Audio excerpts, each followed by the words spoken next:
साहब।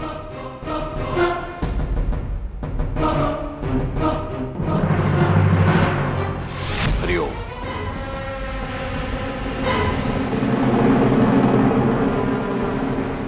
हरिओम।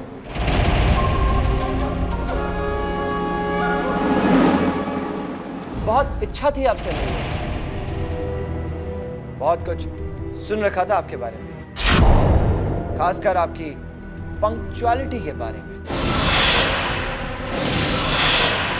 इसीलिए हम 5 मिनट पहले ही आ गए। Guess what? सरप्राइज। पूरे 20 मिनट इंतजार करवाया आपने।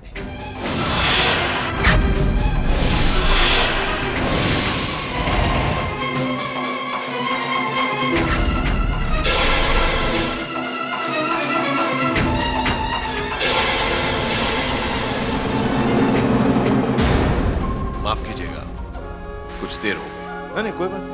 अब चूंकि औपचारिक बातों में जो वक्त बिताना था वो आप पहले ही बिता चुके हैं, इसलिए सीधे एक काम की बात करते हैं। हाँ बैठिए।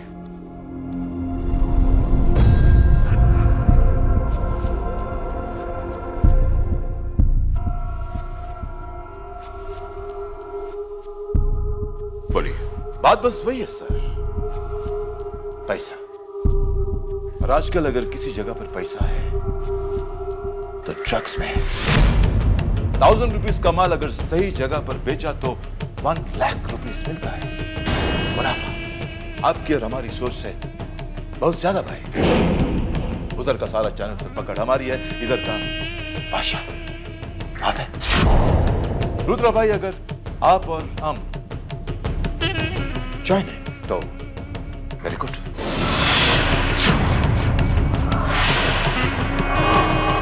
शेट्टी साहब, आप तो जानते हैं मेरे कुछ उसूल हैं, फिर भी आप। टाइम बदल गया रुद्रा भाई। अगर आप और हम टाइम के साथ नहीं बदलेगा तो टाइम हमको पीछे छोड़ देगा। अगर आप टाइम के साथ नहीं बदलेगा तो फिर कैसे चलेगा? वक्त के साथ मैं अपनी सोच बदल सकता हूं, अपने काम करने का तरीका बदल सकता हूं, पर उसूल नहीं। बाकी सब काम ठीक है शेट्टी, पर जिस चीज से हमारे आने वाली पीढ़ी तबाह हो जाए, बर्बाद हो जाए, ऐसी जहरीली चीज का काम मेरे उसूलों के खिलाफ है। अरे अगर उसूलों को निभाने का इतना ही शौक था तो कहीं जाके सोशल वर्क कर लेते।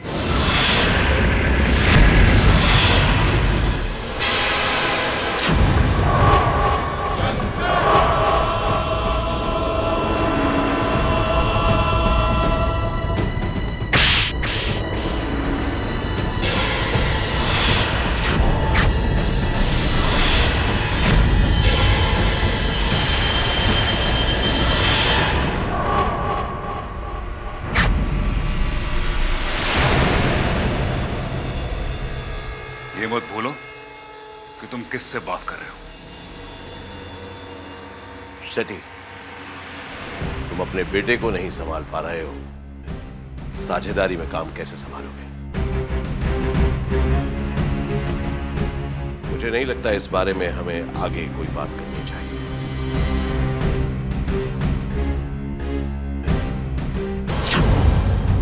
हरिओम। ट्रकर,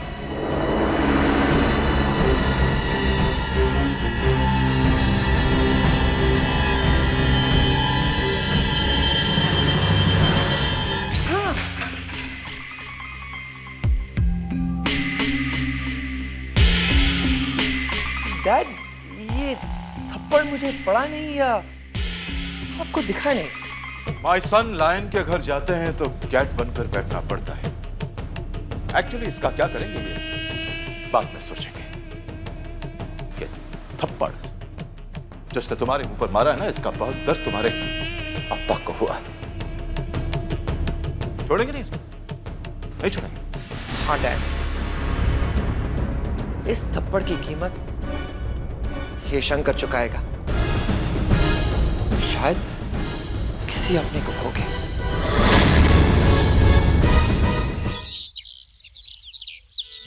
शौर्य शौर्य नहीं आने वाला, इम्पॉसिबल। वो हमेशा की तरह यही कहेगा, एग्जाम सर पर है, पढ़ाई की टेंशन, भैया का वादा, घर की उम्मीदें एंड हिज फिलॉसफी। शौर्य नहीं आने वाला, दैट्स इट। लो शौर्य आ गया।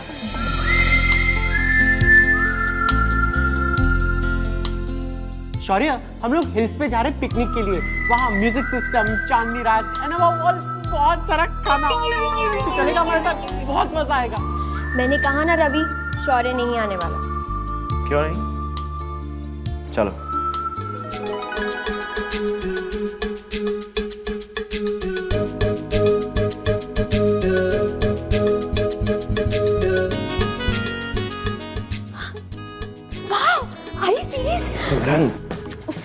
मेरा मतलब है, तुमने ठीक से सुना ना रवि ने क्या कहा? हाँ, मैं पिकनिक पे चलूंगा। वैसे मेरे एग्जाम्स की तैयारी तो हो चुकी है और कुछ ही घंटों की बात तो है। एंड मोर देन एनीथिंग, जो कॉलेज में उस रात की बातें चल रही हैं, मुझे उन सबसे कुछ वक्त के लिए दूर जाना है। Shaurya, love you. Shaurya, so boring यार।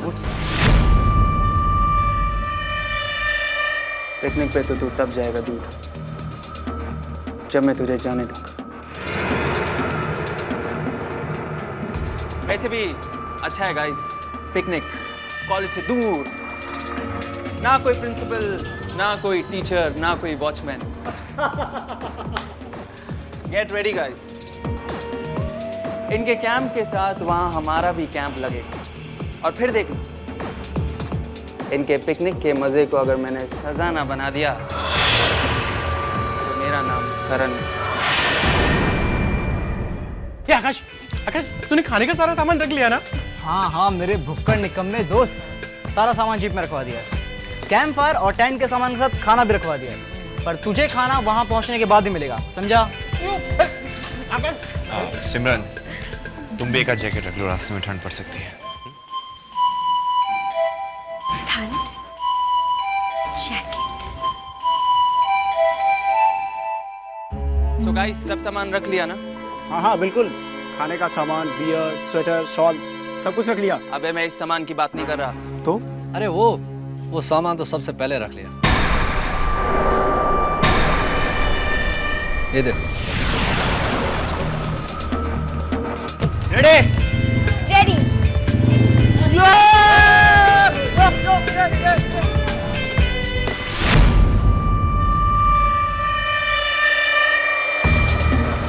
कितना शोर कर रहे हैं। फिक्र मत करो, शोर मचाने दो। बकरा हलाल होने से पहले मिनमिनाता था, बहुत जल्दी इन सबकी बोलती बंद कर दूंगा। सुनो, कुछ देर में हम लोग भी निकल जाएंगे इनके पिकनिक को यादगार बनाने। ए हीरो, इधर आ, इधर आ। क्या बात है भाई, क्या सही टाइम पर आ पाए हो। इसी वक्त तो मुझे आपकी जरूरत है भाई। लेकिन उस दिन ना आपने मेरी इज्जत की बैंड बजा दी। I mean, आप कॉलेज आए और बिना कुछ किए वापस चले गए। बंद कर अपनी बकवास और ये बता कि शौर्य कौन है? अभी तो भाई गया वो, और उसी के लिए तो मैं आपसे बात। को ठीक से पता है ना कि शौर्य कौन है? भाई सच बताओ ना, एकदम छोकरा टाइप से। वो कॉलेज में जो फालतू लड़के होते ना, बिल्कुल वैसा है। अच्छा, टिपिकल छोकरा, फालतू। इसीलिए पांडे जी उस दिन वो छोकरा को मारे बगैर वापस लौट आए और अगले ही दिन पांडे जी को गोली मार के उड़ा दिया गया। क्या पांडे जी को? हाँ, मर गए पांडे जी, और ये सब तोहरी वजह से हुआ है। अब बच्चा, जरा तू भी संभल के रहना। वो कहा है कि पांडे जी जौन कुछ किए रहे ना, वो तोहार बात मान के किए रहे, इसीलिए मर गए मुफ्त में। जा रहे हैं हम। चलो रे।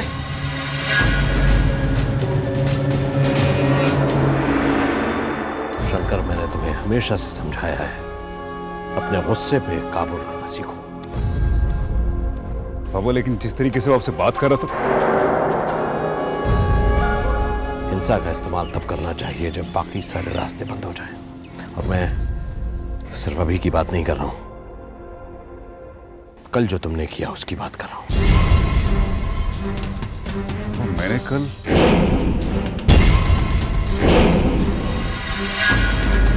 क्या समझते हो? मुझे पता नहीं लगेगा? तुम्हें क्या लगता है कि मेरी आंखें जितना देखती हैं उतना ही मुझे दिखता है? क्या जरूरत थी वहां जाकर कल उसे मारने की? बाबा उसने शौर्य को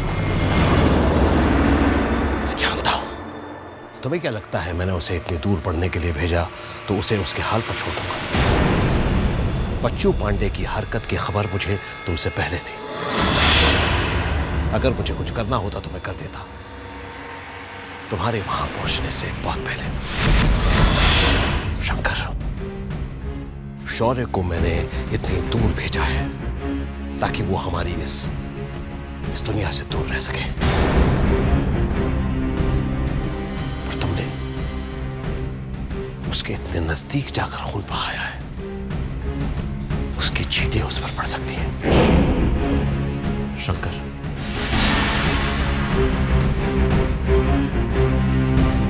एक बात कभी मत भूलना,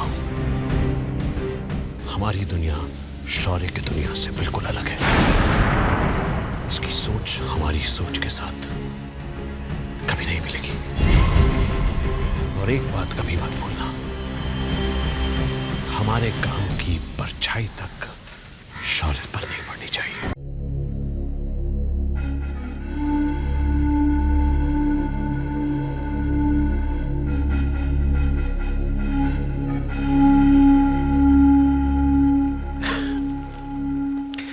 यशोदा, एक बात बताओ, तुम्हें कैसे पता चल जाता है कि मुझे कब प्यास लगी है? बीवी हूँ आपकी, 35 साल हो गए शादी के, सब पता चल जाता है कब भूख लगी होगी है और कब प्यास लगी होगी है। फिलहाल आपका दवाई का वक्त हो गया, लीजिए। बस यही एक चीज मुझे परेशान करती है, ब्लड प्रेशर, शुगर, पता नहीं कैसे संभाल पाऊंगा। अरे मैं हूं ना संभालने के लिए। अच्छा लगता है ये देखकर कि कुछ तो है जिस पर आपका बस नहीं चलता। यशोदा, हम बढ़ा गए हैं, हमारे दादा दादी बनने के दिन आ गए। तुम्हारा घुटने का दर्द कैसा है? याद है आपको? वफादार हो गया ये दर्द, छोड़ने का नाम ही नहीं लेता। तुम आराम से बैठो, पांव उठाकर आराम से बैठो। अरे बहुत सारे काम हैं। बैठो ना। लीजिए, बैठ गए। क्या कर रहे हैं आप? पांव दबा रहा हूं। नर्क में पहुंचाएंगे क्या मुझे? कोशिश तो वही है। क्या? तुम्हारा साथ तो रहेगा, क्योंकि मेरा जाना तो वहां पर तय है। नर्क में जाएं आपके दुश्मन। वो तो कब के पहुंच गए।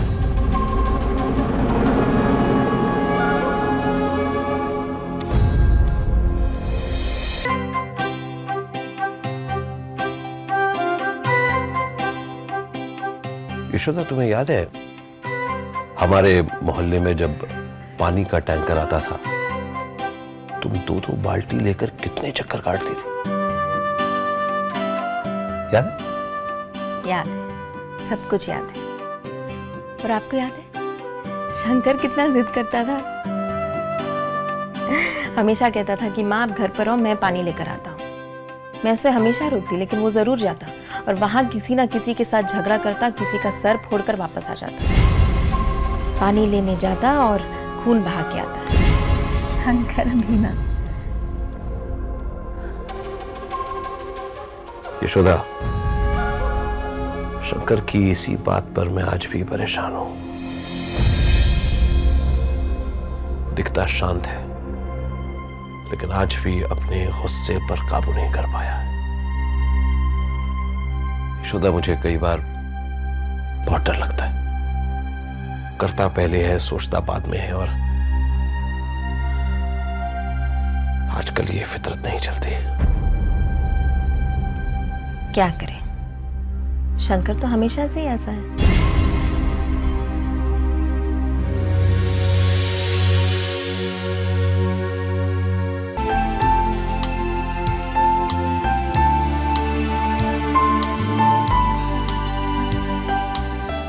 चलो कैंप में चलते हैं, यहाँ बहुत गर्मी हो रही है। चलो चलो चलो जल्दी चलो।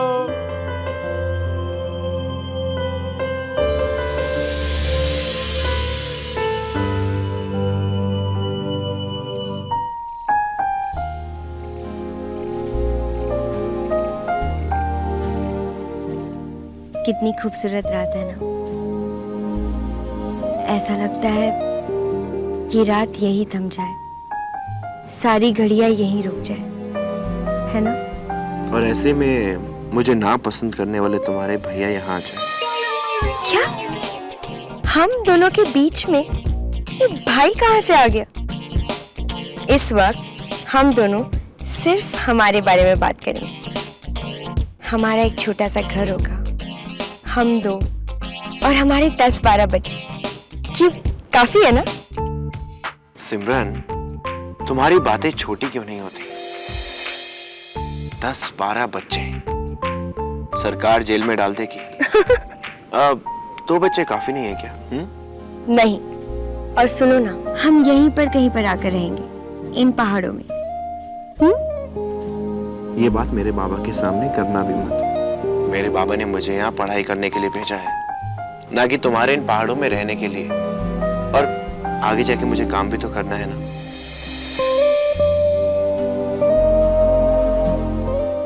हाँ, तो करना ना। 10 से 5 वाला जॉब करना, फिर तुम जल्दी आ जाओगे। तो मैं तुमसे पूछूं कि आज तुम जल्दी आ गए? रात भर तुम्हारा इंतजार करने का मुझे कोई शौक नहीं और ना ही आदत है। 24/7 काम करने का मेरा भी कोई इरादा नहीं है। वैसे तुम दिन भर करोगे क्या? कितना काम रहेगा? बच्चों को संभालना, ससुर जी की सेवा, जेठानी को पटाना, माँ जी की देखभाल। अच्छा, माँ के घुटनों में दर्द रहता है, पाँव दबाओगे उनकी? ऑफ कोर्स दबाऊंगी, रोज दबाऊंगी। और पता है, जब तुम ऑफिस से थक कर आओगे ना, तो तुम्हारे लिए चाय भी बनाऊंगी और खाना भी। जोक। पहले सीख तो लो। सीख लूंगी, पहले शादी तो कर लो। सिमरन, जो सब हम दोनों ने सोचा है, जो सब प्लान किया है, लेट्स सी हमारी तकदीर में क्या लिखा हुआ है। हमारी तकदीर में कुछ अच्छा ही लिखा है। अच्छा सुनो, फिर ना हम हमारे भैया से जाकर बात करेंगे। वो सब बातें अब हम कल सुबह करेंगे, क्योंकि तुम आधी नींद में हो। नहीं, आधी जागी हुई तो बातें करते हैं ना, मुझे अच्छा लग रहा है।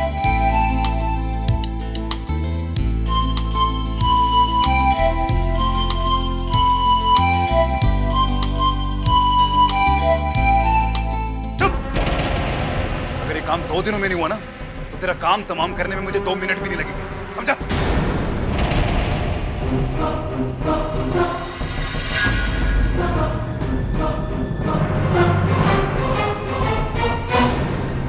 शंकर, जब तुम्हें पता है मुझे ये बातें अच्छी नहीं लगती, तो क्यों करते हो मेरे सामने? अच्छा हो या बुरा हो, गायत्री जो सच्चाई है उसे स्वीकार करना ही होगा। दुनिया में ऐसी कोई सच्चाई नहीं है जो बदली नहीं जा सकती। लेकिन यहाँ कुछ नहीं बदल सकता। ये कोई दुकान नहीं है जब मर्जी खोल दी जब मर्जी बंद कर दी। मैं बाबा को अकेला नहीं छोड़ सकता, उनकी सारी जिम्मेदारियां मेरी हैं।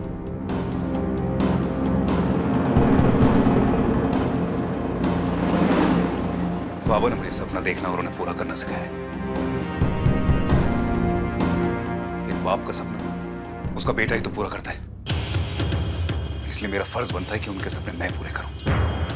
गायत्री, मुझे बाबा का काम संभालना है, इस धंधे को आगे बढ़ाना है। आखिर वारिस मैं उनका। बस रहने दीजिए, आपके चेहरे पर थकान दिख रही है। थकान नहीं है, चिंता है। किस बात की चिंता? हमारे शंकर की। दिमाग ठंडा नहीं रख पाता, आगे की सोचता नहीं, कैसे संभाल पाएगा मेरे कामकाज को? आज के दौर में कल की समझ आज आ जाए, ऐसे दिमाग वालों की जरूरत है। ये समझ शंकर में तो नहीं। अगर किसी में यह काबिलियत है तो वो शौर्य है।